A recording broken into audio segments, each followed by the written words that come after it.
नमस्ते. केंद्रीय अर्थसंकल्प 2022-2023 बघा. केंद्रीय अर्थसंकल्प आत्ता 1 फेब्रुवारीला मांडण्यात आला. आता जो केंद्राचा जो अर्थसंकल्प जो आहे, या अर्थसंकल्पामधील परीक्षाभिमुख की जी UPSC MPSCची तयारी करतात स्टुडंट, त्यांच्यासाठी किंवा जनरली सगळ्यांच्यासाठी काय काय या अर्थसंकल्पाच्या माध्यमातून आपल्यापर्यंत माहिती देण्यात आलेली आहे. कोणत्या वस्तू स्वस्त झालेल्या आहेत, महाग झालेल्या आहेत, हे तर आपल्याला जनरली समजलेच आहेत. पण एक्झॅक्टली या अर्थसंकल्पामधील ठळक वैशिष्ट्य कोणती आहेत, या लेक्चरच्या माध्यमातून आपण समजून घेणार आहे. तत्पूर्वी एज्युकेट टू इंडिया ग्रुपचं मोबाईल ॲप्लिकेशन आहे. ॲप्लिकेशनची लिंक आणि टेलिग्राम पण चॅनेल आहे, त्याची लिंक खाली डिस्क्रिप्शन बॉक्समध्ये दिलेली आहे. या ज्या नोट्स आहेत त्या नोट्स तुम्हाला टेलिग्राम चॅनलवरती भेटतील. खाली दिलेल्या लिंकवरती जावा डिस्क्रिप्शन बॉक्सच्या. आणि जे ॲप्लिकेशन आहे, मोबाईल ॲप्लिकेशन प्ले स्टोअरला पण आहे, त्याचबरोबर खाली लिंक पण दिलेली आहे.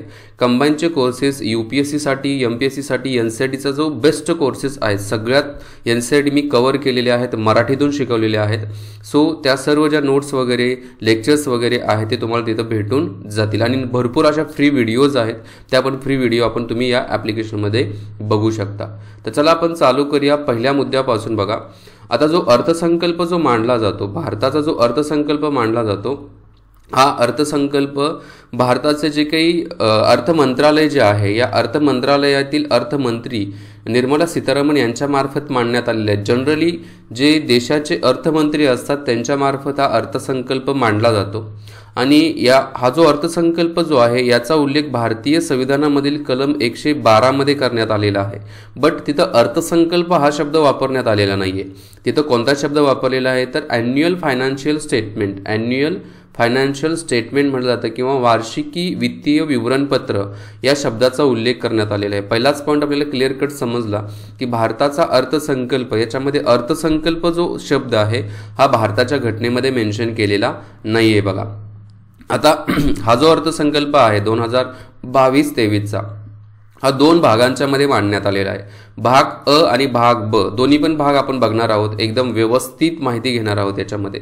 मी वाचत तुमच्या पुढे काय करेल तर त्या प्रत्येक पॉईंटचं एक्सप्लेनेशन देण्याचा काय करेल, प्रयत्न करेल. शेवटपर्यंत तुम्ही काय करा, हे लेक्चर्स बघा. डेफिनेटली या लेक्चरमधून एक्झॅक्टली अर्थसंकल्पामध्ये काय काय देण्यात आलेलं आहे आणि भविष्यामध्ये टार्गेट्स काय आहेत. आता जो अर्थसंकल्प जो असतो, हा पुढच्या वर्षीसाठी 2022-23 साठी काय काय नियोजन केलेलं आहे केंद्र सरकारच्या मार्फत, त्याच्याविषयी आढावा दिला जातो या अर्थसंकल्पाच्या माध्यमातून. आणि जो इकॉनॉमिक सर्वे जो असतो, तो इकॉनॉमिक सर्वे मागच्या एका वर्षामध्ये म्हणजे 2021-2022 मध्ये जे काही झालं होतं, जे काही खर्च झालेला आहे, ज्या काही नवीन योजना आहेत, त्याच्यामार्फत किती फायदा झालेला आहे आणि किती तोटा झालेला आहे, हा इकॉनॉमिक सर्वेच्या मार्फत सांगितला जातो. बघा, आता एक एक मुद्दा आपण समजून घेऊ. बघा, केंद्रीय अर्थसंकल्पात सूक्ष्म आर्थिक स्तरावर, सूक्ष्म म्हणजे एक मायक्रो लेव्हलला काय केलेलं आहे तर या केंद्रीय अर्थसंकल्पाला विचारात घेतलेला आहे. सूक्ष्म आर्थिक स्तरावरती सर्वसमावेशक कल्याणावर लक्ष केंद्रित केलेलं आहे. म्हणजेच सर्वसमावेशक याचा अर्थ काय की समाजातील जो खालचा तबका आहे, जो काय आपण म्हणतो की गरीब तबका आहे, त्या तबक्याला विचारात घेऊन त्याचं कल्याण कसं केलं जाऊ शकतं, त्यांच्यासाठी वेलफेअरच्या स्कीम्स, वेलफेअरवरती कसं लक्ष केंद्रित केलं जाऊ शकतं, याच्या थ्रू काय केलेलं आहे तर हा अर्थसंकल्प मांडण्याचा प्रयत्न केलेला आहे. थोडक्यात या गोष्टींच्या वरती, आर्थिक स्तरांच्या वरती कशा वाढवल्या जाऊ शकतात आर्थिक स्तर, त्याच्यावरती भर कसा दिला जाऊ शकतो, तिथून या अर्थसंकल्पाची काय झालेली तर सुरुवात झालेली आहे. बघा, आता पुढे काय सांगितलेलं आहे. बघा, आता केंद्रीय वित्त मंत्री ज्या निर्मला सीतारामन जे आहे ते केंद्रीय वित्त मंत्री आहेत, त्याचबरोबर कॉर्पोरेट व्यवहार मंत्री पण आहेत निर्मला सीतारामन यांनी काय केलेलं आहे तर 1 फेब्रुवारी 2022 रोजी हा अर्थसंकल्प मांडलेला आहे. बघा, याच्या अगोदर जो अर्थसंकल्प मांडला जात होता बघा, तो 5 वाजता मांडला जात होता 2001 पर्यंत. पण त्याच्यानंतर जो अर्थसंकल्प जो आहे सकाळी 11 वाजता मांडला जातो. बघा, 5 वाजता जो मांडला जात होता, ही ब्रिटिशरांनी आपल्याला दिलेली काय होती तर ही अर्थसंकल्पाची देणगी होती की ज्या वेळेला ब्रिटनमध्ये अर्थसंकल्प मांडला जाईल त्याच वेळेला भारतामध्ये पण मांडला जाईल. त्यामुळे तिथं ज्या वेळेला 11 वाजायचे त्यावेळेला भारतामध्ये 5 वाजले असायचे. त्यामुळेच 2001 पर्यंत 5 वाजेचा अर्थसंकल्प मांडला जात होता. पण 2001 पासून काय करण्यात आलेला आहे तर तो अर्थसंकल्प जो आहे तो सकाळी 11 वाजता मांडायला सुरुवात केलेली. BJPच्याच कार्यकाळामध्ये ती झालेला चेंज होता. याच्या अगोदर रेल्वेचा अर्थसंकल्प आणि त्याचबरोबर जनरल जो अर्थसंकल्प जो होता, जनरल बजेट जे होतं हे सेपरेट मांडलं जात होतं. पण 2017 पासून रेल्वेचा अर्थसंकल्प आणि जनरल बजेटला काय केलेलं आहे तर एकत्रित करण्यात आलेलं आहे बघा. आणि याच्या अगोदर जो होता तो फेबचा जो शेवटचा दिवस असेल, शेवटचा महिना जो असेल त्या दिवशी काय केला जात होता तर अर्थसंकल्प मांडला जात होता. म्हणजे समजा 28 फेबला मांडला जात होता, कधी कधी 29 फेब ज्यावेळेला लीप इयर वगैरे असेल त्यावेळेला मांडला जात होता. पण आता काय केलं जात आहे तर 1 फेबला अर्थसंकल्प मांडला जात आहे. 1 फेब्रुवारीपासून अर्थसंकल्प मांडायला सुरुवात केलेली आहे. निर्मला सीतारामन यांच्या मार्फत जो अर्थसंकल्प मांडला, हा अर्थसंकल्प आता सेकंड टाइम आहे की जो डिजिटल पद्धतीने मांडण्यात आलेला आहे. अगोदर काय असायची की पेपर फॉर्मॅटमध्ये अर्थसंकल्प मांडला जात होता, पण दुसऱ्यांदा म्हणजे 2021 मध्ये पहिल्यांदा टॅबचा वापर करून टॅबच्या मार्फत अर्थसंकल्प डिजिटल पद्धतीने अर्थसंकल्प मांडला होता. आणि आत्ताचा जो आहे तो सेकंड टाइमचा आहे 2022चा, जो टॅबच्या माध्यमातून अर्थसंकल्प मांडण्यात आलेला आहे. बऱ्यापैकी आपण इन्फॉर्मेशन बघितली, अर्थसंकल्पाच्या पूर्व संदर्भातली आपण माहिती बघितली. आता थोडं अर्थसंकल्पामध्ये जाऊ बघा. आता भारताचा आर्थिक विकास दर जो आहे 9.2% राहील असा अंदाज आहे. म्हणजे येणारं जे वर्ष आहे 2022-2023 हे वर्ष जे असणार आहे, या वर्षामध्ये भारताचा आर्थिक विकास दर म्हणजेच इकॉनॉमिकल डेव्हलपमेंट जी असणार आहे भारताची ही 9.2% असेल असा अंदाज देण्यात आलेला आहे, जो सर्व मोठ्या अर्थव्यवस्थांमध्ये सर्वाधिक आहे. म्हणजे जे काही मोठ्या देशांच्या अर्थव्यवस्था आहे, मग आपण अमेरिका घेतली, चायना घेतली, जपान घेतली, ब्रिटन घेतलं, तर या सगळ्यांच्या मध्ये भारताच्या अर्थसंकल्पामध्ये आर्थिक विकासाचा दर जो आहे तो 9.2% राहील असं सांगण्यात आलेलं आहे, अंदाजित वर्तवण्यात आलेलं आहे बघा. त्याचबरोबर बघा 14 क्षेत्रांमध्ये उत्पादन संलग्न प्रोत्साहन योजनेअंतर्गत बघा उत्पादन म्हणजेच जे प्रोडक्शन लिंक्ड स्कीम ज्या होत्या, प्रोडक्शन लिंक्ड योजना ज्या होत्या प्रोत्साहन देणाऱ्या, या योजनेअंतर्गत काय केलं जाईल तर 60 लाख नवीन रोजगार निर्माण केले जातील असं काय केलेलं आहे तर इथं सांगण्यात आलेलं आहे. म्हणजे 60 लाख नवीन रोजगारांची निर्मिती पण केली जाईल कुठल्या 14 क्षेत्रांच्या मध्ये, की ज्या क्षेत्रांमध्ये PLI स्कीमला काय केलेलं आहे तर मान्यता देण्यात आलेली आहे. ठीक आहे, प्रोडक्ट लिंक्ड इन्सेंटिव्ह स्कीम जी आहे या स्कीमच्या अंतर्गत 60 लाख रोजगार निर्मिती केली जाईल. त्याचबरोबर या 14 क्षेत्रांच्या अंतर्गतच बघा उत्पादन संलग्न प्रोत्साहन पण देण्यासाठी बघा PLI स्कीम जी आहे या स्कीम मध्ये 30 लाख कोटी रुपये म्हणजे येणाऱ्या 5 वर्षामध्ये 30 लाख कोटी रुपयाची काय केली जाऊ शकते तर इन्व्हेस्टमेंट केली जाऊ शकते. आणि उत्पादन वाढवण्याची क्षमता पण त्याच्यामध्ये आहे असं पण सांगण्यात आलेलं आहे बघा. नंतर पुढच्या 25 वर्षात भारताच्या स्वातंत्र्य प्राप्तीच्या 100 वर्षाकडे वाटचाल करताना यंदाचा अर्थसंकल्प पुढील 4 प्राधान्यक्रम विकासाला चालना देणारे आहेत. म्हणजे आता भारताला स्वातंत्र्य होऊन 75 वर्ष पूर्ण झालेले आहेत, 75वी बघा पूर्ण झालेली आहे. आता हे 75 वर्ष पूर्ण झालेली आहेत म्हणजे आता चालूच आहे बघा. आणि इथून पुढे भारताची वाटचाल जी आहे ती 100व्या वर्षाकडे असणार आहे. मग या 100व्या वर्षाकडे वाटचाल होत असताना या अर्थसंकल्प मध्ये 4 महत्त्वाच्या मुद्द्यांच्यावरती फोकस केलेला आहे. एक म्हणजे PM गतिशक्ती असेल, दुसरा असेल सर्वसमावेशक विकास म्हणजेच सर्वांचा सोशल इन्क्लुजन असेल, त्याचबरोबर उत्पादकतामध्ये वाढ करायची, प्रोडक्शनमध्ये वाढ करायची, गुंतवणूक इन्व्हेस्टमेंट जास्तीत जास्त करायची आहे, उगवत्या संध्या जे नवीन एंटरप्रेनर्स आहेत, वेगळ्या आयडिया ज्या आहेत तरुणांच्या मधल्या त्या आयडियांना प्रोत्साहन द्यायचं आहे. ऊर्जा संक्रमण जे आहे, रिन्युएबल एनर्जी जी आहे या रिन्युएबल एनर्जीला प्रोत्साहन द्यायचं आहे. त्याचबरोबर हवामान संबंधातील काही कृती वगैरे आहेत, म्हणजेच क्लायमेट चेंज होत आहे, कार्बन डायऑक्साईडचं प्रमाण वाढत चाललेलं आहे, टेम्परेचर वाढत चाललेलं आहे, तर याच्यावरती कंट्रोल करण्यासाठी वेगवेगळ्या प्रकारच्या हवामान संबंधितल्या कृती जे असतील, कार्यक्रम जे असतील ते आयोजित करायचं आहे. युनायटेड नेशन बरोबरच भारतानं काय केलेलं आहे तर अशा प्रकारचे प्लॅनिंग्स पण केलेले आहेत, तर त्याच्यावरती पण भर द्यायचा आहे येणाऱ्या 25 वर्षामध्ये. आणि गुंतवणुकीसाठी वित्त पुरवठा करायचा आहे, जे इन्व्हेस्टमेंट केली जाणार आहे इंडियामध्ये. समजा इन्व्हेस्टमेंट करायचे, मला जर इंडियामध्ये आपल्या भारतामध्येच एखादा उद्योग चालू करायचा असेल पण माझ्याकडे भांडवल नसेल, थोडक्यात माझ्याकडे कॅपिटल नसेल, तर या कॅपिटलसाठी काय केलं जाणार आहे तर या कॅपिटलसाठी वित्त पुरवठा केला जाणार आहे. अशा प्रकारे काय केले 4 महत्त्वाच्या मुद्द्यांच्या वरती फोकस करायचा येणाऱ्या 25 वर्षामध्ये. ठीक आहे, म्हणजे इथं आपण एक इम्पॉर्टन्स जे इथं रेडमध्ये मी केलेले आहेत ना हे इम्पॉर्टंट पॉईंट्स आहेत, यांना अजिबात मिस करू नका बघा. पुढे जाऊ, पुढे काय सांगण्यात आलेलं आहे बघा. नेक्स्ट इथं बघा PM गतिशक्ती. आता PM गतिशक्तीचा जो आपण 4 मुद्द्यांच्या मधला पहिला पॉईंट बघतोय, याच्यामध्ये रस्ते असतील, रेल्वे असतील, विमानतळ असतील, बंदरे असतील, माल वाहतूक असेल, त्याचबरोबर जलमार्ग असेल, लॉजिस्टिक इन्फ्रास्ट्रक्चर जे आहे ही पीएम गतिशक्तीला चालना देणारी 7 इंजिन्स आहेत. म्हणजे पीएम गतिशक्तीला जे चालना देणारे जे 7 इंजिन्स जे आहेत ते 7 इंजिन्स इथं देण्यात आले. रस्ते, रेल्वे, विमानतळ, बंदरे, माल वाहतूक असेल, जलमार्ग असेल, लॉजिस्टिक इन्फ्रास्ट्रक्चर आहे. ठीक आहे. नंतर पीएम गतिशक्ती राष्ट्रीय बृहत आराखडा, पूर्ण असं विस्तृत प्रकारचा जो आराखडा जो आहे तो पण मांडण्यात आलेला आहे. आणि या मांडलेल्या आराखड्यामध्येच काय सांगण्यात आलेलं आहे की आर्थिक परिवर्तनावरती भर द्यायचे. अखंड बहुपर्यायी जोडणी जी आहे म्हणजे मल्टी डायमेन्शनल कनेक्टिव्हिटी जी आहे आणि लॉजिस्टिक जी कार्यक्षमता जी आहे या 7 इंजिनमध्ये समावेश करायचा आहे. बघा म्हणजे हे जे 7 इंजिन्स देण्यात आलेलं आहे याच्यामध्ये काय करण्यात आलेलं आहे तर याचा समावेश करण्यात आलेला आहे. बघा आता नॅशनल इन्फ्रास्ट्रक्चर पाईपलाईनमध्ये बघा 7 इंजिन संबंधित प्रकल्प पीएम शक्ती आराखड्यावरती संलग्न करण्यात आलेला आहे. नॅशनल इन्फ्रास्ट्रक्चर जे आहे जे पाईपलाईन करायचे आहे. बघा आता pipeline, gas pipeline even though आपण म्हटली तरी गॅस पाईपलाईनचे पण वर्किंग चालू आहे. प्रत्येकाच्या घरामध्ये सिलेंडरपेक्षा डायरेक्टली गॅस कनेक्शन देण्याचं काय केलेलं आहे तर प्रकल्प चालू केलेले आहे. आणखी भरपूर परकीय देशातून नॅचरल गॅस आणायचा असेल, परकीय देशातून क्रूड ऑइल्स वगैरे आणायचे असेल तर याच्यासाठी पण पाईपलाईनवरती काय केलं जात आहे तर फोकस केला जात आहे. त्याच्यावरती कामकाज पण चालू आहे. बघा नंतर रस्ते वाहतुकीच्या बाबतीमध्ये 2022-23 पर्यंत काय सांगितलेलं आहे की याच वर्षात राष्ट्रीय महामार्गाचे 25,000 किलोमीटरचं काय करायचं आहे जाळं जे आहे ते विस्तृत करायचं आहे. आणि याच्यासाठी राष्ट्रीय महामार्गासाठी नॅशनल हायवे जे आहे या नॅशनल हायवेला 20,000 कोटी रुपये काय करण्यात आले तर निधी देण्यात आलेला आहे. बघा त्यानंतर बहुपर्यायी लॉजिस्टिक पार्क्स जे आहेत जे वेगवेगळ्या प्रकारचे मल्टी डायमेन्शनल लॉजिस्टिक पार्क्स जे आहेत या वर्षात म्हणजे 2022-23 मध्ये या वर्षात 4 ठिकाणी काय केलं जाणार आहे तर बहुपर्यायी लॉजिस्टिक पार्क्स उभारण्यासाठी पब्लिक प्रायव्हेट पार्टनरशिप म्हणजे सार्वजनिक खाजगी भागीदारीचा वापर केला जाणार आहे. आणि या कंत्राटाच्या आधारावरती काय केलं तर हे प्रकल्प पुढे घेऊन जाणार आहेत. बघा ठीक आहे. म्हणजे भरपूर प्रकारे भविष्यामध्ये काहीतरी इन्व्हेस्टमेंट करायचं टार्गेट ठरवलेलं आहे.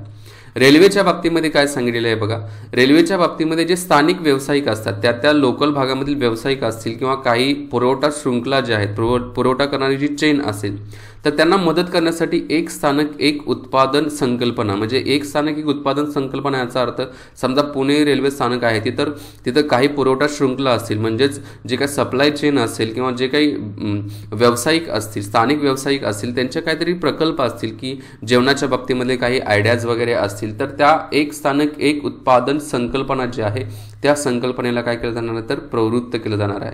त्याचबरोबर 2022-23 मध्ये जवळजवळ 2000 किलोमीटर काय करायचं आहे रेल्वे मार्गाचं जे कवच आहे किंवा जे जाळं आहे ते वाढवायचं आहे. आणि ते फक्त वाढवणे म्हणजे आहे त्या पद्धतीचं नाही येतं, त्याच्यामध्ये जागतिक दर्जाचे स्वदेशी तंत्रज्ञानाचा वापर करायचा आहे आणि क्षमता वृद्धी करायची आहे अशावरती फोकस द्यायचं ठरवलेलं आहे. बघा त्याचबरोबर पुढच्या 3 वर्षामध्ये 400 उत्कृष्ट वंदे भारत रेल्वे गाड्या ज्या आहेत त्यांची निर्मिती करायची आहे. म्हणजे 400 बघा मी जे पॉईंट्स हायलाइट्स करतोय ना ते परीक्षाभिमुख आहे त्यांना अजिबात स्किप नाही करायचं. तर 3 वर्षामध्ये 400 वंदे भारत रेल्वे गाड्यांची निर्मिती करायचं टार्गेट ठरवलेलं आहे. नंतर मल्टी मॉडल लॉजिस्टिक्ससाठी 100 पीएम गतिशक्ती कार्गो टर्मिनल्स जे असणार आहेत ना ह्या कार्गो टर्मिनल्सना 100 कार्गो टर्मिनल्सना पण काय केलं जाणार तर विकसित केलं जाणार आहे. बघा त्यानंतर पर्वतमाला बघा हा जो प्रकार आहे पर्वतमाला प्रकल्प जो आहे हा पण पब्लिक प्रायव्हेट पार्टनरशिपमध्ये आहे. आणि या प्रकल्पाच्या अंतर्गत राष्ट्रीय रोपवे विकास कार्यक्रम जो आहे हा राष्ट्रीय रोपवे विकास कार्यक्रम हाती घ्यायचा आहे. आणि याच्यामध्ये 60 किमी लांबीचे जवळजवळ 60 किलोमीटर लांबीचे 8 रोपवे प्रकल्प जे आहेत 2022-23 मध्ये कंत्राट पद्धतीने दिले जाणार आहेत. ते पण public private partnership. Public private partnership म्हणजे काय गव्हर्नमेंटचा पण याच्यामध्ये सहभाग असतो आणि प्रायव्हेटचा पण याच्यामध्ये सहभाग असतो. दोघांचे एकत्रित पार्टनरशिप असते त्याला पब्लिक प्रायव्हेट पार्टनरशिप म्हटलं जातं. नंतर समावेश विकास जो आहे शेतीच्या संदर्भात बघा गहू आणि तांदळाची खरेदी जवळजवळ 1,63,00,000 शेतकऱ्यांच्याकडून केली जाणार आहे. आणि याच्यासाठी 2,37,000 कोटी रुपयाचे काय केले जातात थेट पैसे या शेतकऱ्यांच्या पर्यंत पोहोचवले जाणार आहेत. बघा त्याचबरोबर देशामध्ये रसायन मुक्त नैसर्गिक शेतीला प्रोत्साहन द्यायचं आहे. याचा अर्थ आपण सेंद्रिय शेती म्हणतो. सेंद्रिय शेतीला प्रोत्साहन द्यायचं आहे. गंगा नदीच्या लगतचा जो 5 किलोमीटर रुंदीच्या क्षेत्रावरती शेतकऱ्यांच्या जमिनीवरती लक्ष केंद्रित केलं जाणार आहे. जी गंगा नदी प्रवाहित होते म्हणजे उत्तराखंड असेल उत्तर प्रदेश असेल बिहार असेल काही झारखंडचा भाग असेल, पश्चिम बंगाल असेल, तर या राज्यांच्या मधून जो गंगा नदीचा जो प्रवाह होत आहे, या प्रवाहामधील जे 5 किलोमीटर एरियाच्या भागावरही जी शेती केली जाणार आहे ना, त्या शेतीवरती जास्त लक्ष केंद्रित केलं जाणार आहे. नंतर कृषी आणि ग्रामीण उपक्रमाशी संदर्भात बघा, स्टार्टअप्स जे असणार आहेत ना, त्यांना वित्त पुरवठा करायचा आहे. तो वित्त पुरवठा कोणाच्या मार्फत? नाबार्ड तर्फे मिश्र भांडवलासह निधी प्रदान केला जाणार. म्हणजे थोडक्यात नाबार्ड जे आहे, गव्हर्नमेंट जे रिफायनान्स करणारे जे नाबार्ड कंपनी, गव्हर्नमेंटची एक विंग आहे, एक भाग आहे. ॲक्च्युली तो रिझर्व्ह बँक ऑफ इंडियामध्ये होता, नंतर त्याला सेपरेट करण्यात आलेला आहे. तर या नाबार्डच्या मार्फत काय केलं जाणार आहे, तर जे ग्रामीण भागामधील किंवा कृषी क्षेत्रामध्ये काहीतरी नवीन स्टार्टअप करण्याचा विचार करत आहे, तर त्यांच्यासाठी काय केला जाणार, तर वित्त पुरवठा केला जाणार आहे. त्याचबरोबर PM मूल्यांकन, जमिनीच्या नोंदणीचे डिजिटलायझेशन करायचं आहे. कीटकनाशके असतील, पोषक तत्वांची फवारणी ही किसान ड्रोनच्या मार्फत केली जाणार आहे. म्हणजे किसान ड्रोनचा वापर कशासाठी केला जाणार आहे, एक पोषक तत्व जे आहेत जमिनीवरती ज्या वेळेला आपण पीक ठेवलेलं असेल, तर पिकासंदर्भात पोषक तत्व असेल, कीटकनाशके मारण्याची फवारणी असेल, किंवा जमिनीची नोंदणी करण्यासाठी जे डिजिटलायझेशन जे आहे आणि पिकांचं मूल्यांकन जे करायचं आहे, याच्यासाठी किसान ड्रोनचा वापर केला जाणार आहे बघा. ओके, म्हणजे भरपूर बऱ्यापैकी चांगल्या गोष्टी इथं सांगण्यात आलेल्या. केन बेटवा प्रकल्प जो मध्य प्रदेश आणि उत्तर प्रदेशमध्ये जो आहे, केन बेटवा नद्या या 2 नद्या जोडण्याचा जो प्रकल्प आहे, या प्रकल्पासाठी 1400 कोटी रुपयाची तरतूद करण्यात आलेली आहे. त्याचबरोबर इथं जे असणारी 9,08,000 हेक्टर जमीन जी आहे, या जमिनीला या सिंचनाचा काय होणार आहे, तर फायदा होणार आहे. डेफिनेटली केन बेटवा प्रकल्प हा मध्य प्रदेशचा जो काही दुष्काळित भाग आहे, उत्तर प्रदेशचा काही भाग जो आहे पश्चिम साईडचा, त्या भागासाठी काय आहे, तर खूप चांगला केन बेटवा नदी जोड प्रकल्प आहे बघा.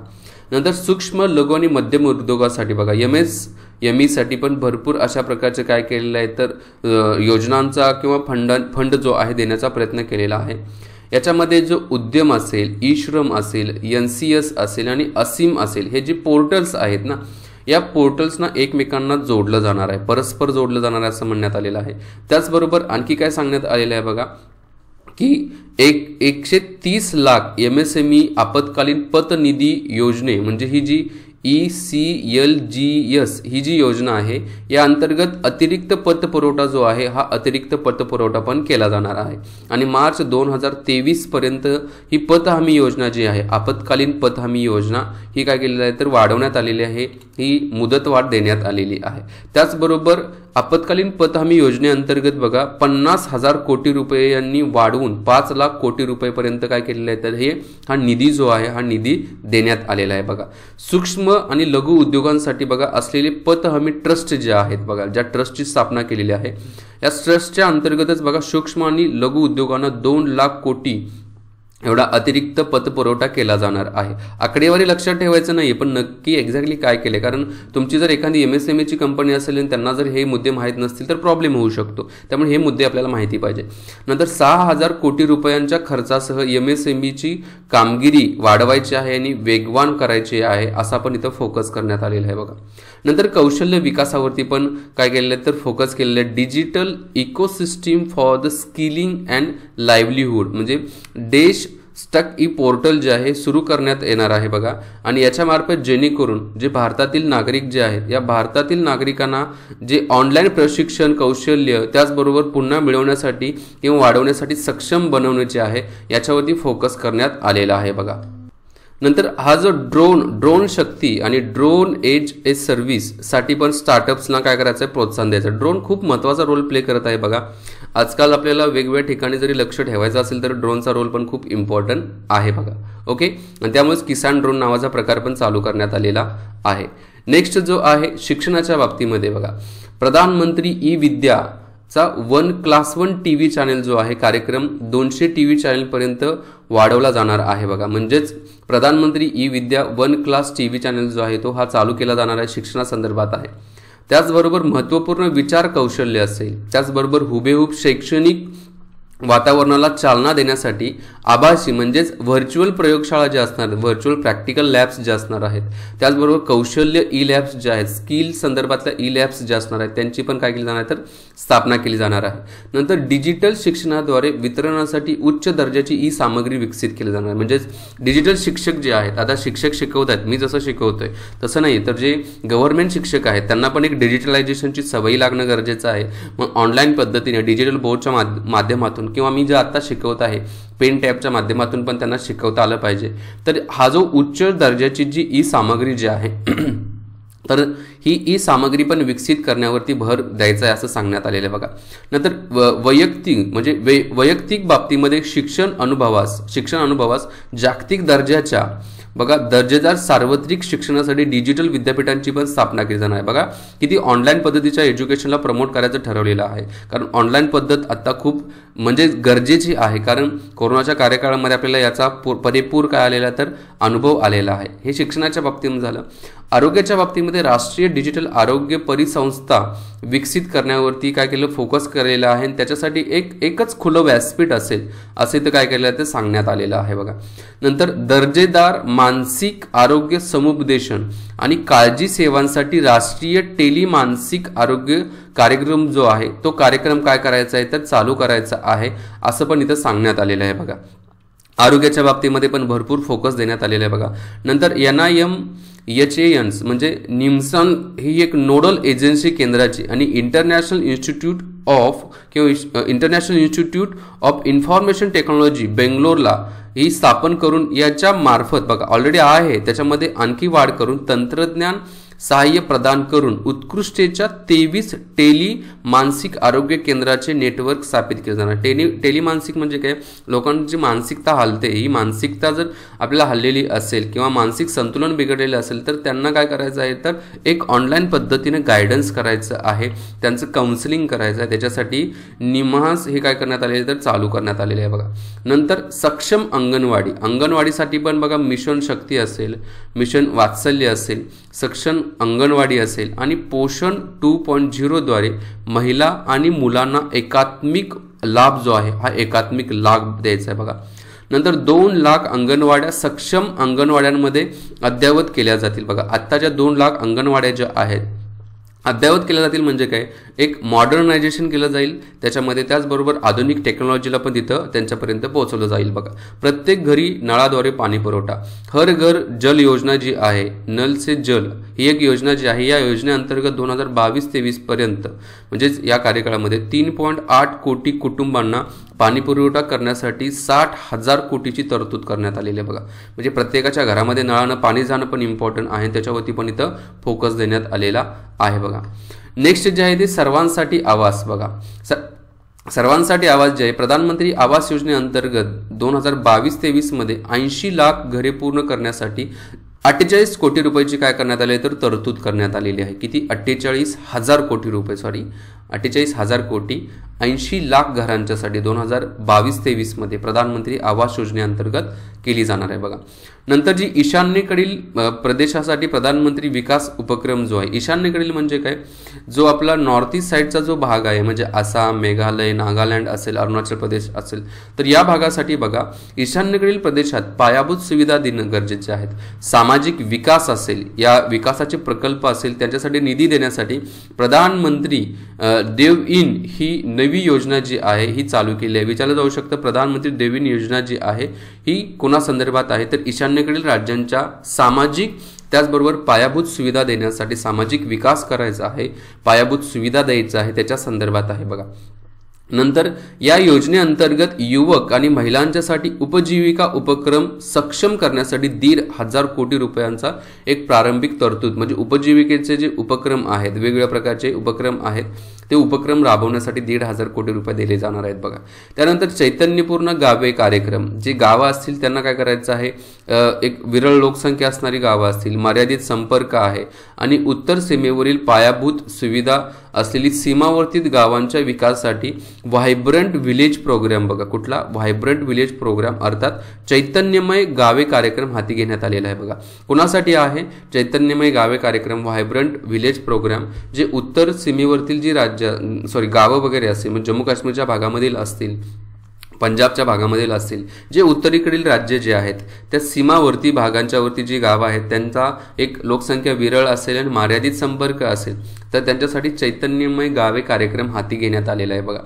बँकिंगसाठी बघा 1.5 लाख टपाल कार्यालयापैकी 100% कार्यालये कोर बँकिंग प्रणाली काय करणार ते विकसित केली जाणार त्यांच्यासाठी. म्हणजेच थोडक्यात जे आजच्या घडीला टपाल कार्यालय जे आहेत, पोस्ट ऑफिस जे आहेत, त्यांना बँकिंग वर्किंगमध्ये पण काय करण्यात आलेलं आहे तर प्रमोट करण्यात आलेलं आहे, त्यांना हे प्रमोट करण्यात आलेलं आहे. नंतर शेड्युल्ड वाणिज्य बँका ज्या आहेत 75 जिल्ह्यांमध्ये 75 डिजिटल बँकिंग केंद्र जे आहे, डिजिटल बँकिंग युनिट्स जे आहेत तर त्यांची उभारणी काय केली जाणार तर केली जाणार असं पण सांगितलं आहे बघा. नंतर ई पारपत्र जे आहे म्हणजेच आपल्या विजाच्या बाबतीमध्ये चिप आणि भविष्यवेधी तंत्रज्ञानाचा वापर केलेली काय असणार पारपत्रे जी असणार आहेत, पासपोर्ट असेल, विजा जे असणार आहेत, चिपच्या माध्यमातून आपल्याला काय केलं जाणार तर भविष्यामध्ये दिली जाणार आहे, हे पण इथं सांगण्यात आलेलं आहे बघा.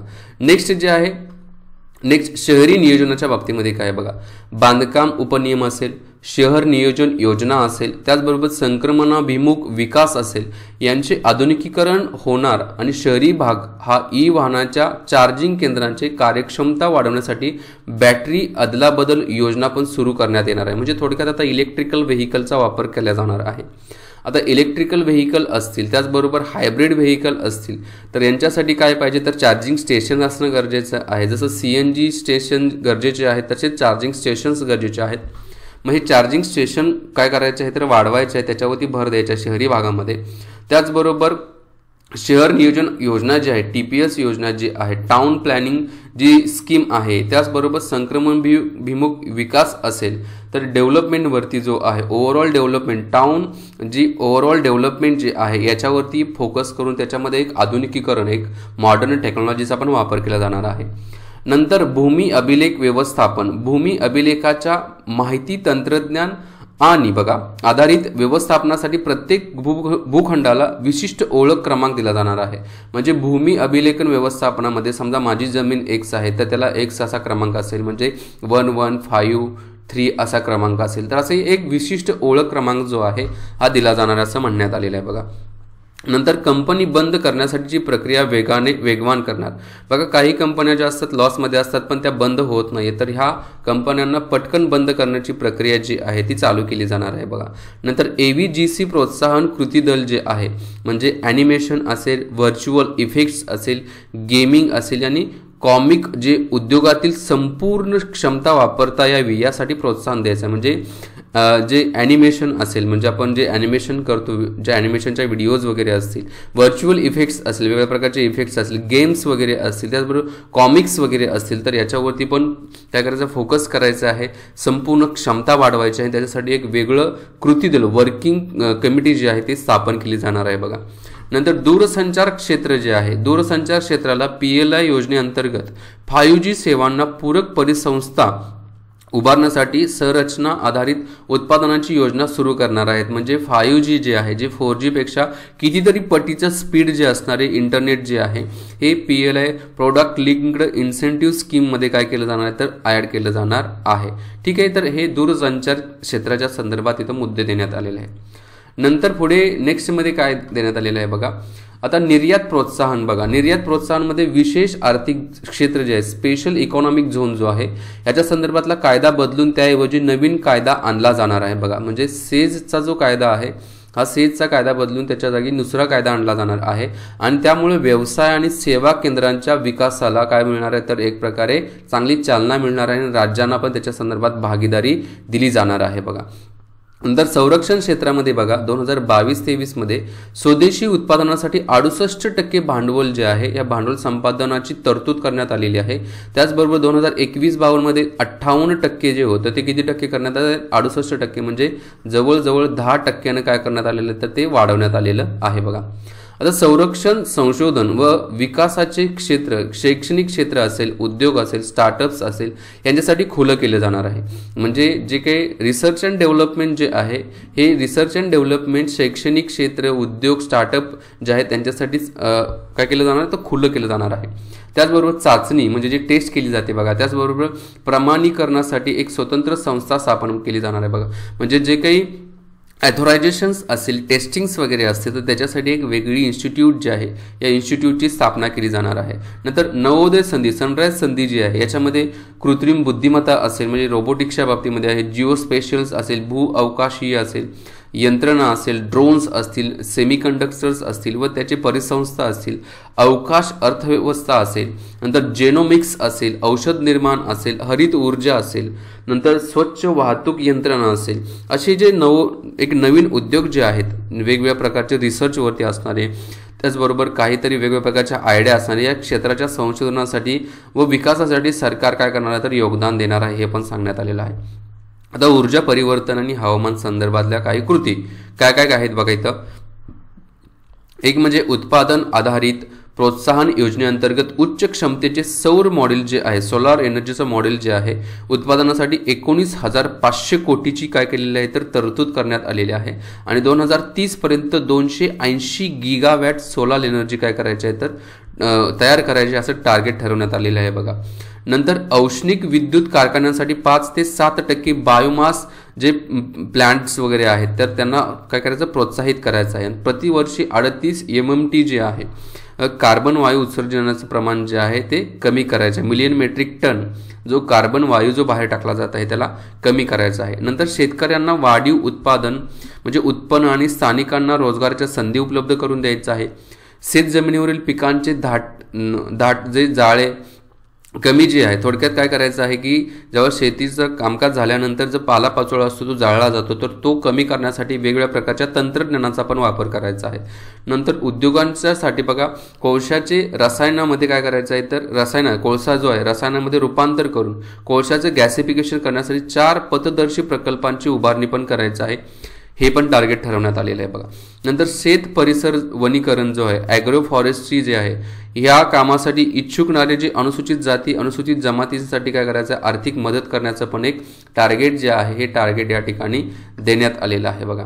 नंतर सार्वजनिक भांडवल गुंतवणूक जे आहे म्हणजे पब्लिक कॅपिटल इन्व्हेस्टमेंट आहे याच्यामध्ये खाजगी उद्योग असतील त्याचबरोबर मागणी वाढवण्यासाठी 2022-23 मध्ये सरकारमार्फत सार्वजनिक गुंतवणूक जी आहे ती सार्वजनिक गुंतवणूक होणार आहे म्हणजे पब्लिक इन्व्हेस्टमेंटला पण प्रोत्साहन करण्यात आलेलं आहे बघा.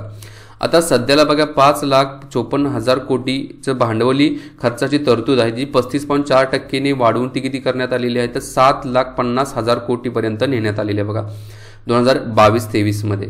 2022-23 मधील सकल देशांतर्गत उत्पादन जो आहे 2.9% असेल, GDP दर जो असेल 2.9% असेल असं सांगण्यात आलेलं आहे. 2022-23 मधील केंद्र सरकारच्या प्रत्यक्ष भांडवली खर्च जो आहे तो 10,68,000 कोटी रुपयाचा असेल जो सकल देशांतर्गत उत्पादनाच्या 4.1% असेल असं सांगण्यात आलेलं आहे बघा. ठीक आहे, म्हणजे GDPच्या 4.1% आहे असं म्हणण्यात आलेलं आहे बघा.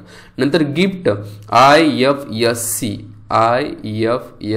गिफ्ट जे आहे म्हणजे गिफ्ट जे आहे शहरांसाठी जागतिक दर्जाच्या परदेशी विद्यापीठांची परवानगी देण्यात येणार आहे. म्हणजे गिफ्टमध्ये जे जागतिक दर्जाचे परदेशी विद्यापीठ जे असतील ते येऊन काय करू शकतील तर त्यांची विद्यापीठाचे एक ब्रँच जे आहे ते काढण्यासाठी परवानगी देण्यात आलेली आहे बघा. त्याचबरोबर आंतरराष्ट्रीय नियमानुसार वादांचा जो वेळ जो निपटारा होण्यासाठी आंतरराष्ट्रीय लवादा केंद्र जे आहे इंटरनॅशनल जे लवादा जे आहे म्हणजेच केंद्र जे आहे या इंटरनॅशनल लवादा केंद्राची सेंटरची काय केली जाणार आहे तर स्थापना केली जाणार आहे बघा. म्हणजे ट्रिब्युनल जे आहे international centre of tribunal for dispute resolution म्हणजे जे वाद आहे ते वाद मिटवण्याचं जे लवादा जे आहे या ट्रिब्युनलची स्थापना केली जाणार आहे. त्याचबरोबर संसाधनाची जुळवणी जी असेल त्याच्यामध्ये डेटा असेल केंद्र ऊर्जा भांडार प्रणालीला पायाभूत आराखडा दर्जा जो आहे तो प्रदान करायचा आहे. त्याचबरोबर गुंतवणूक निधी असेल त्याचबरोबर खाजगी इक्विटीमध्ये 5.5 लाख कोटीची जी इन्व्हेस्टमेंट आहे त्याच्यापेक्षा जास्त इथे देण्यात आलेली आहे बघा ते पण करण्यात आलेलं आहे. नंतर सनराईज क्षेत्रामध्ये सनराईज ज्या इंडस्ट्रीज ज्या आहेत त्या इंडस्ट्रीना पण काय करायचं आहे तर प्रोत्साहन द्यायचं आहे ते पण सांगण्यात आलेलं आहे. नंतर हरित पायाभूत आराखड्यासाठी सार्वभौम हरित रोखे जे आहेत ते जारी केले जाणार आहेत बघा. म्हणजे सोव्हरियन ग्रीन बॉन्ड जे असणार आहेत ना हे ग्रीन बॉन्ड जे आहेत त्यांना पण काय केलं आहे तर डिक्लेअर केलं जाणार आहे ते पण इथं सांगण्यात आलेलं आहे बघा. नेक्स्ट बघा डिजिटल रुपया. आता भारतीय रिझर्व्ह बँकेतर्फे 2022-23 मध्ये डिजिटल रुपयाची सुरुवात केली जाणार आहे बघा. डिजिटल रुपयाची सुरुवात इथं केली जाणार आहे.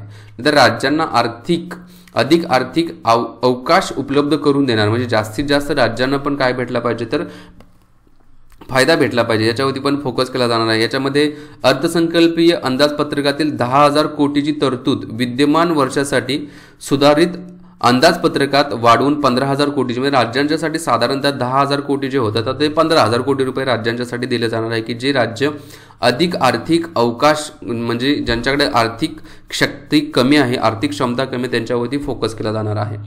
नंतर राज्यांना 2022-23 मध्ये बघा 1 लाख कोटी रुपयाचा निधी दिला जाणार आहे कशासाठी, समग्र गुंतवणुकीला प्रेरक सहाय्य म्हणून, म्हणजे इन्व्हेस्टमेंटसाठी एक मदत म्हणून ही केंद्राच्या मार्फत दिली जाणार आहे।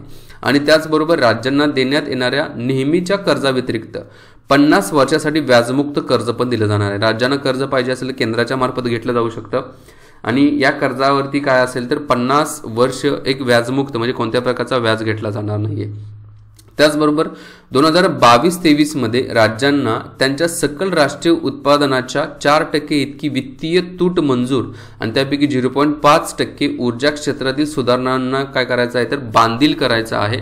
हे पण इथं टार्गेट ठरवण्यात आलेलं आहे। आकडेवारी खूप आहे पण डोंट वरी, जे इम्पॉर्टन्स वाटतायत आपल्याला, जे फिल्टरायझेशन वाटतायत तेच मुद्दे लक्षात ठेवू शकता तुम्ही। आता वित्तीय व्यवस्थापनामध्ये आत्ताचा जो अर्थसंकल्प 2021-22चा जो होता तो कितीचा होता, मागच्या वर्षीचा हा 34,83,000 कोटीचा होता। आजचा अर्थसंकल्प म्हणजे त्याच्यानंतर सुधारित अर्थसंकल्प झाला 2021-22चा मागच्या वर्षीचा हा 37,70,000 कोटीचा होता बघा। आत्ताचा जो आहे 2022-23चा अर्थसंकल्प हा 39,45,000 कोटी रुपयाचा आहे। आता याच्यामध्ये असं पण सांगण्यात आलेलं आहे की 2022-23 मधील कर्जाशिवाय एकूण येणे जे आहे ती 22,84,000 कोटी येणं आहे, आपल्याला येणं आहे बरं का, परकीय किंवा जे काही कर्ज दिलेले आहे त्याच्यातून येणं आहे बघा। नंतर विद्यमान वर्षातील वित्तीय तूट, म्हणजे वित्तीय तूट जी आहे म्हणजे फिस्कल डेफिसिट जो आहे स्थूल राष्ट्रीय उत्पादनाच्या 6.9% आहे बघा आणि अर्थसंकल्पीय अंदाजपत्रकातील 6.8च्या तुलनेत बघा 6.9% असं म्हणण्यात आलेलं आहे। त्याचबरोबर इथं काय म्हणले, वर्ष 2022-23 मधील वित्तीय तूट स्थूल राष्ट्रीय उत्पादनाच्या 6.4% आणायचे, म्हणजे 6.9% जी आहे ती 6.4% येणाऱ्या कार्यकाळामध्ये आणायचं असं टार्गेट ठरवण्यात आलेलं आहे। इथपर्यंत आपण ए पार्ट जो आहे अर्थसंकल्पाचा समजून घेतला। आता बी पार्टमध्ये काय काय देण्यात आलेलं आहे बघा। बी पार्ट जो आहे तो कराच्या बाबतीमध्ये, तर प्रत्यक्ष कराच्या बाबतीमध्ये काय सांगण्यात आले, प्रत्यक्ष कर म्हणजे इन्कम टॅक्स वगैरे असेल, कॉर्पोरेट टॅक्स जो आहे तो डायरेक्ट टॅक्समध्ये येत आहे बघा आणि इनडायरेक्ट टॅक्समध्ये जीएसटी येत आहे बघा। आता स्थिर आणि अंदाजित कर रचनेचे धोरण यापुढे सुरू ठेवण्यासाठी एक विश्वास कर रचना निर्माण करण्याची दूरदृष्टी ठेवायची आहे, म्हणजे कर रचना एक विश्वासार्थ असली पाहिजे, कर प्रणालीमध्ये अधिक सोप्या पद्धतीची असली पाहिजे, कर विषय कोणत्याही प्रकारचा विवाद जो आहे तो नसला पाहिजे, थोडक्यात विवाद कमी करण्यावरती फोकस द्यायचा आहे ते पण सांगण्यात आलेलं आहे। नंतर नव्या अद्ययावत कर वितरण जे आहे किंवा विवरण पद्धतीची सुरुवात करायची आहे, जी काय आता क्लिष्टता येत आहे बघा IT रिटर्न्स भरत असताना, तर ती क्लिष्टता पण आहे ती काय करायची आहे ते कमी करायची आहे, त्याच्यावरती पण फोकस केलेला आहे। नंतर सहकारी संस्था ज्या आहेत, सहकारी संस्थांनी भरावयाच्या पर्यायी किमान कर 18.5% वरून 15% करण्यात आले, म्हणजे सहकारी संस्थांना 18.5% कर भरावा लागत होता, तो किती करण्यात आलेला आहे तर 15% करण्यात आलेला आहे बघा। नंतर सहकारी संस्था आणि कंपन्या यांच्यासाठी समान पातळीवरच्या तरतुदी देण्यात आल्या, जसं सहकारी संस्था आहेत त्याच्या सहकारी ज्या कंपन्या असतील त्यांना पण एका समान पातळीवरती आणण्यात आलेलं आहे। एकूण उत्पन्न 1 कोटी रुपयाहून अधिक आणि 10 कोटी रुपयापर्यंत असलेल्या सहकारी संस्थांवरती अधिभार हा 12% जो अगोदर होता ना तो आता 7% करण्यात आलेला आहे, म्हणजे ज्या सहकारी संस्था आहे कोऑपरेटिव्ह सोसायटी ज्या आहेत त्यांना 1 कोटीपासून 10 कोटी रुपयेपर्यंत जर समजा त्यांचं उत्पन्न असेल तर त्याच्यावरती अगोदर 2021-22 मध्ये किती होता 12% काय होता अधिभार होता, सरचार्ज जो होता तो किती टक्के करण्यात आले तर 7% सरचार्ज करण्यात आलेला आहे बघा। नंतर पुढे काय सांगण्यात आलेलं आहे बघा, नेक्स्ट याच्यामध्ये दिव्यांगांच्यासाठी दिव्यांग व्यक्तींना करात सवलत देण्यात आलेली आहे बघा। पालक अथवा सांभाळणारे जे पालक असतील तर वय वर्ष 60 झाल्यावर विमा योजनेतून मिळणारे निवृत्ती वेतन आणि एकत्रित रकमेचा लाभ अवलंब असलेले यांच्यासाठी करात लाभ देण्यात आलेले आहे। दिव्यांग व्यक्तीला पण करामध्ये एक सवलत देण्यात आलेली आहे बघा। तर सवलतीचे पर्सेंटेज ठराविक असतील ते पण सांगण्यात आलेले आहे बघा। NPS अर्थात राष्ट्रीय निवृत्ती वेतन योजनेतील योगदानास पण समानता देण्यात आलेली आहे बघा। राज्य सरकारी कर्मचाऱ्यांच्या NPS खात्यामधील नियुक्त्याच्या योजनांवरील कर वजा मर्यादा जी आहे ते 10% 14% करण्यात आलेली आहे. कर वजा जो आहे, कर जो वजा केला जातो ना, तो 10% 14% करण्यात आलेला आहे. त्यांना केंद्र सरकारी कर्मचाऱ्यांच्या पातळीवरती आणण्याचा प्रयत्न केला आहे. हा पॉझिटिव्ह साईड आहे बरं का, ही पॉझिटिव्ह. आपल्याला निगेटिव्ह वाटेल, 10% 14% केलेलं आहे, वजा म्हटलेलं आहे बघा. कर वजा ही किती 14% करण्यात आलेली आहे. नंतर सामाजिक सुरक्षा लाभात वाढ पण करण्यात आलेली आहे आणि त्याच्यासाठी मदत पण करायचं हे पण टार्गेट इथं सांगण्यात आलेले बघा. जे स्टार्टअप्स वगैरे आहेत, तर स्टार्टअपसाठी बघा कर लाभ घेणाऱ्या पात्र स्टार्टअप्स जे आहेत, या स्टार्टअपसाठी बघा एका वर्षाने 31 मार्च 2023 पर्यंत काय करण्यात आलं, स्टार्टअपसाठी जो कर लाभ जो आहे तो वाढवण्यात आलेला आहे, की जो 31 मार्च 2022ला संपणार होता तो आणखी एका वर्षानं वाढवला जाणार आहे. म्हणजे स्टार्टअपसाठी कर जो आहे तो दिला जाणार नाही, त्यांनी नाही दिला तरी चालू शकतो, जे स्टार्टअप्स उद्योग आहेत ते. नंतर सवलतीच्या कर रचनेअंतर्गत दिले जाणारे प्रोत्साहन पण आहे. याच्यामध्ये पण भरपूर हे प्रोत्साहन 31 मार्च 2023 पासून ते 31 मार्च 2024 पर्यंत काय करण्यात आलेले, तर करण्यात आलेलं आहे बघा. म्हणजे सवलतीच्या ह्याच्यामध्ये पण थोडे चेंजेस करण्यात आलेले आहेत आणि ते पॉझिटिव्ह चेंजेस आहेत बघा. नंतर आभासी डिजिटल मालमत्तेवर कर आकारण्याची योजना, म्हणजे जे व्हर्च्युअल डिजिटलच्या मार्फत जे पैसे मिळवत आहेत ना, त्यांच्यावरती कर आकारणी केली जाणार आहे आणि त्याच्यासाठी एक विशिष्ट कर रचना करायला सुरुवात केलेली आहे बघा. आता कोणत्याही आभासी डिजिटल मालमत्तेतून कोणत्याही प्रकारच्या उत्पादनाच्या हस्तांतरावरती 30% दराने कर आकारणी केली जाणार आहे. 30% म्हणजे 100 रुपये जर घेतल्यास मिळत असतील व्हर्च्युअल डिजिटलायझेशनच्या मार्फत, तर 30 रुपये ते वजा केले जाणार आहेत. नंतर करविषयक दाव्यांचे व्यवस्थापन. करविषयक दाव्यांचे व्यवस्थापन करण्यासाठी बघा, ज्या प्रकरणात कायदेविषयक समस्या उच्च न्यायालय किंवा सर्वोच्च न्यायालयात प्रलंबित असलेल्या खटल्यांशी साधर्म्य साधणारी असेल, अशा परिस्थितीत न्यायालयातून त्या समस्येविषयक निर्णय होईपर्यंत आयकर विभागाकडून अर्ज सादरीकरण प्रलंबित ठेवण्यात येईल. म्हणजेच करासंदर्भात जर वाद असेल, मग तो उच्च न्यायालयामध्ये असेल किंवा सर्वोच्च न्यायालयामध्ये असेल, मग तोपर्यंत आयकर विभाग काय करणार आहे, तर तो जो वाद आहे वाद मिटेपर्यंत कोणत्याही प्रकारच्या करावरती काय घेतली जाणार नाही, तर ॲक्शन घेतली जाणार नाही आहे. कायदेविषयक कारण तिथं काय आहे, तर एक इंटरॅक्शन पाहायला भेटत आहे बघा. नंतर करदाते असतील, त्याचबरोबर आयकर विभाग असेल, यांच्यामधील विवादांची पुनरावृत्ती कमी करण्यासाठी एक मोठी मदत याच्या मार्फत होणार आहे. नंतर IFSC अर्थात भारतीय आर्थिक प्रणालीसाठीच्या संकेतांकांसाठी कर विषयक प्रोत्साहन पण चालू करण्यात आलेलं आहे बघा. विशिष्ट परिस्थितीमधील खालील बाबीत करातून सूट देण्यासंदर्भात काय करण्यात आले, तर हे मुद्दे ऍड करण्यात आलेले आहे. आणि जे अनिवासी भारतीय नागरिकांचे परदेशी डेरिव्हेटिव्ह सारख्या साधनातून उत्पादन जे होत आहे त्यांना पण एक करविषयक सवलती पण देण्यासंदर्भात काय केलेलं आहे, तर एक योजना जी आहे सरकारच्या मार्फत तयार केलेली आहे बघा.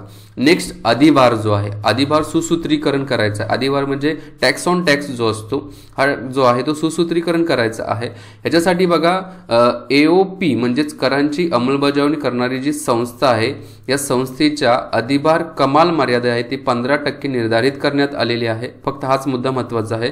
अधिभार जो आहे तो मॅक्सिमम 15% असेल आणि याच्यामधून काय होणार आहे बघा, की जे स्टार्टअप समुदायाला याच्यातून चालना भेटणार आहे, की अधिभार जो आहे कमाल 15%, जास्तीत जास्त 15% आहे. जो ह्याच्यापेक्षा जास्त होता 30-35% होता तो कमी करण्यात आलेला आहे बघा. नंतर आरोग्य आणि शिक्षण उपकर जो आहे, उत्पन्न आणि नफ्याच्या कोणत्याही अधिभार आणि उपकराला व्यवसाय खर्च म्हणून परवानगी नाही बघा. याला व्यवसाय खर्च म्हणून परवानगी नाही असं सांगण्यात आलेलं आहे बघा. जर कर चुकवेगिरी जी केली जाते त्याला प्रतिबंध करायचा आहे हे पण इथं सांगण्यात आलेलं आहे आणि जो अशा प्रकारे सापडेल त्याच्यावरती प्रतिबंधात्मक कारवाई पण केली जाऊ शकते. नंतर उद्यम कर तरतुदीमध्ये पण सुसूत्रता आणण्यात आलेली आहे बघा. व्यवसाय प्रोत्साहन धोरण म्हणून एजंटकडे हस्तांतरित करण्यात आलेले लाभ एजंटसाठी कर पात्र असतील. म्हणजे जे काही लाभ प्रॉफिट वगैरे असेल, आता याच्यावरती पण काय असणार आहे, तर तुम्हाला कर द्यावे लागणार आहेत. नंतर वित्तीय वर्षात अशा लाभाचे मूल्य 20,000पेक्षा जास्त असल्यास असे लाभ देणाऱ्या व्यक्तींसाठी कर वजाटीची तरतूद पण करण्यात आलेली आहे. ओके. नेक्स्ट जे आहे ते अप्रत्यक्ष करांच्या बाबतीमध्ये म्हणजे GSTच्या बाबतीमध्ये सांगण्यात आलेलं आहे. वस्तू आणि सेवा करातील लक्षणीय प्रगती झालेली आहे. आता ते काय सांगायला नको, कारण महामारी असूनही वस्तू आणि सेवांच्या करामध्ये एक उत्साहवर्धक महसूल जो आहे तो गोळा झालेला आहे. नंतर स्पेशल इकॉनॉमिक झोन जो आहे, स्पेशल इकॉनॉमिक झोनमध्ये एक संपूर्ण माहिती तंत्रज्ञान संचलित असतात आणि सीमाशुल्क राष्ट्रीय पोर्टलवरती काय केलं जाते तर कार्य करत आहे. त्यामुळे 30 सप्टेंबर 2022 पर्यंत स्पेशल इकॉनॉमिक झोन जो आहे याच्यासाठी प्रशासनाने जे स्पेशल इकॉनॉमिक झोन जो आहे, सेज जो आहे, याच्यासाठी एक वेगळी प्रणाली तंत्रज्ञान जे आहे ते चालू करायला सुरुवात केलेली आहे. 30 सप्टेंबर 2022 पर्यंत त्याची अंमलबजावणी केली जाईल असं सांगण्यात आले बघा. तर सीमा शुल्क सुधारणा आणि शुल्क दर बदल जो आहे, नंतर फेसलेस सीमा शुल्क पूर्णपणे आकारला जाणार आहे बघा. कोविड-19 महामारी दरम्यान सीमा शुल्क विभागाने विपरीत परिस्थितीतही चापल्य आणि संकल्प यांचे दर्शन घडवत असाधारण आघाडीवरती कार्य केलं. थोडक्यात जे कस्टम ड्युटी जी आहे, कस्टम ड्युटी वाईट परिस्थितीमध्ये पण गोळा केली गेलेली होती, कारण आता कस्टम ड्युटी खूप इम्पॉर्टंट असते बघा. याच्यातून जो रेव्हेन्यू भेटतो तो रेव्हेन्यू गव्हर्नमेंटच्या मार्फत वेगवेगळ्या स्कीमच्या वरती खर्च केला जातो. तर त्याच्यासाठी ह्या कस्टम ड्युटीवाल्यांनी एकदम प्रॉपर वर्किंग केलं होतं आणि त्यांच्यासाठी एक चांगली चालना देण्यासाठी पण प्रोत्साहन फेअरलेस सीमा शुल्क नावाचा प्रकार जो आहे तो आकारायला परवानगी दिलेली आहे. प्रकल्प आयात आणि भांडवली वस्तू. आता भांडवली वस्तू आणि प्रकल्प आयात संदर्भातील सवलतीचे दर टप्प्याटप्प्याने कमी करण्यात आलेले आहेत बघा. 7.5% माफक शुल्क लावण्याचा प्रस्ताव देशांतर्गत क्षेत्र आणि मेक इन इंडियाच्या वृद्धीसाठी पण हे काय करण्यात आलेलं ते सांगण्यात आलेले आहे बघा. नंतर देशात निर्माण होत नाही अशा प्रगत यंत्रणांसाठी विशिष्ट सूट पण देण्यात आली. काही उद्योग परकीय देशातून भारतात येतात, पण त्यांच्यावर जर जास्त कर प्रणाली आखली तर त्याच्यातून काय होऊ शकतं, ते उद्योग भारतात येणार नाहीये. मग अशा उद्योगांना जर भारतामध्ये आणायचे असेल, प्रोत्साहित करायचं असेल तर आपल्याला काय करावं लागेल, थोडा कर प्रणालीमध्ये बदल करावा लागेल. भांडवली वस्तूंच्या देशांतर्गत उत्पादनाला प्रोत्साहन देण्यासाठी बॉल स्क्रू, नंतर लिनियर मोशन गाईड यावर काही सूट पण देण्यात आलेली आहे बघा. म्हणजे बऱ्यापैकी आपल्याला काय भेटलेले आहे तर इथं मुद्दे समजलेले आहेत. नेक्स्ट बघा काय सांगण्यात आलेलं, शेवटचे दोन मुद्दे इथे सांगण्यात आलेले आहेत. सीमा शुल्क सूट आणि शुल्क सुलभीकरण याचा आढावा बघा. म्हणजे जे काही कस्टम टॅक्स असतील आणि ते जे टॅक्स आहे त्याच्यामध्ये एक फ्लेक्झिबिलिटी, सुलभता जी आहे त्याच्या संदर्भात बघा 350हून अधिक सूट संदर्भातील प्रस्ताव हळूहळू हटवण्यात येतील. त्याचबरोबर कृषी उत्पादने असतील, रसायने, वस्त्र असतील, उद्योग, वैद्यकीय उपकरणे असतील, औषधे यांचा समावेश आहे की ज्यांची देशांतर्गत पुरेशी क्षमता आहे अशावरती काय करायचं आहे, सूट द्यायची आहे असं सांगण्यात आलेलं आहे बघा. त्याचबरोबर रसायने असतील, खते, धातू यातील क्षेत्रांवरती सीमा शुल्क आणि शुल्क रचना सुटसुटीत करण्याने, विवाद कमी राखण्याने तसेच भारतात निर्मिती होऊ शकणाऱ्या वस्तूंवरील सूट हटवण्याने मेक इन इंडिया आणि आत्मनिर्भर भारताला एक बळकटी भेटणार आहे. म्हणजे थोडक्यात कस्टम टॅक्सेस असतील, एक्साइज टॅक्सेस असतील, हे टॅक्सेस कमी केल्यानंतर देशांतर्गत जे काही उत्पादित होणाऱ्या वस्तू ज्या आहेत त्याला एक बळकटी भेटेल असं सांगण्यात आलेलं आहे. नंतर इलेक्ट्रॉनिक्सच्या बाबतीमध्ये बघा, इलेक्ट्रॉनिक स्मार्ट मीटर्स असतील, ऐकणे असतील, त्याचबरोबर धारण करण्यायोग्य उपकरणे असतील, देशांतर्गत निर्मितीला एक सुलभ करण्याच्या दृष्टीने श्रेणीबद्ध दर निश्चित करण्यासाठी सीमाशुल्क दर एक कॅलिब्रेट केले आहे. थोडक्यात यांची ज्या किमती आहेत त्या स्वस्त होणार आहेत. याच्यामध्ये मोबाईल चार्जर्स असतील, मोबाईल्स असतील, ट्रान्सफॉर्मरचे काही भाग असतील, कॅमेरा मॉडेल्स वगैरे असतील तर त्याच्यामध्ये सूट देण्यात आलेली आहे. म्हणजेच यांची किंमत जी आहे ती किंमत कमी करण्यात आलेली आहे.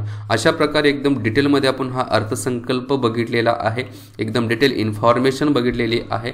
तुम्हाला काही डाऊट असतील तर खाली कमेंट बॉक्समध्ये विचारू शकता. पुन्हा एकदा चॅनलला सबस्क्राईब नक्की करा, कारण हा ग्रुप तुमच्यासाठी एज्युकेशनसाठी संपूर्ण काम करत आहे आणि या ग्रुपचा नक्कीच तुम्हाला फायदा होईल. मी तर थांबतो मित्रांनो. जय हिंद, जय महाराष्ट्र, जय भारत, वंदे मातरम.